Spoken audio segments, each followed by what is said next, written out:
আমার শিশু বাচ্চা আছে 2টা, আমার ফসলগুলো নষ্ট হয়ে গেছে। শিল্প কারখানার বয়লার পরিচালনায় গ্যাস বা অনুমোদিত জ্বালানি ব্যবহারের নিয়ম থাকলেও মানিকগঞ্জে তার তোয়াক্কা করছে না আকিজ টেক্সটাইল। অভিযোগ উঠেছে পরিবেশ আইন অমান্য করে বয়লার মেশিনে দেদারসে পোড়ানো হচ্ছে কাঠ ও গাছের গুঁড়ি। নিয়ম অনুযায়ী ইনসিনারেশন বয়লারের লাইসেন্স থাকলেও সেখানে গাছের গুঁড়ি পোড়ানোর কোনো অনুমতি নেই। প্রতিদিন বিপুল পরিমাণ কাঠ পোড়ানোর ফলে নির্গত হচ্ছে ঘন কালো ধোঁয়া ও বিষাক্ত কার্বন, যা ছড়িয়ে পড়েছে লোকালয়ে। নদীতে গোসল করতে পারি না, এই যে এখানে এই যে আমাদের শরীরে এরকম কুচরা পাচরা নদীতে গেলে পারে এরকম পচরা উঠে। এলাকার যে বাচ্চারা আছে এরা নিঃশ্বাস ছাড়তে পারে না, চিৎকার করে, কান্নাকাটি করে, অসুস্থ হয়ে পড়ে। আমার শিশু বাচ্চা আছে 2টা, আমার ফসলগুলো নষ্ট হয়ে গেছে, আমি কোনো হেল্প পিকের কাছে পাই নাই। কারখানার এই দূষণ বন্ধে ও সঠিক বর্জ্য ব্যবস্থাপনার দাবিতে সম্প্রতি মহাসড়কে সমাবেশও করেছে স্থানীয়রা।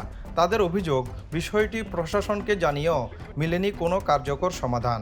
এদিকে পরিবেশ অধিদপ্তর বলছে আইন ভাঙলে ছাড় দেওয়া হবে না কাউকেই। ছাড়পত্রের 1 নম্বর শর্ত লঙ্ঘন করেছে তারা। এই সমস্ত অপরাধগুলো আমরা এনফোর্সমেন্ট শাখায় পাঠাই। এনফোর্সমেন্ট শাখা তাদের হিয়ারিং নিয়ে একটা এনভায়রনমেন্টাল ড্যামেজ অ্যাসেসমেন্ট করে এবং তারা একটা জরিমানা মানে পেনাল্টি একটা ইম্পোজ করে। এই বিষয়ে কারখানা কর্তৃপক্ষের 2 কর্মকর্তার কাছ থেকে পাওয়া গেছে 2 ধরনের বক্তব্য।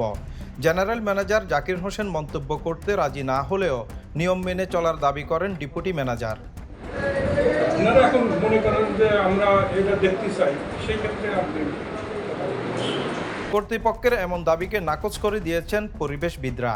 তারা বলছেন দ্রুত নজরদারি না বাড়ালে হুমকির মুখে পড়বে জনস্বাস্থ্য ও জীববৈচিত্র্য। Desk report, the news. দেশে দেশে সবার সাথে দ্য নিউজ।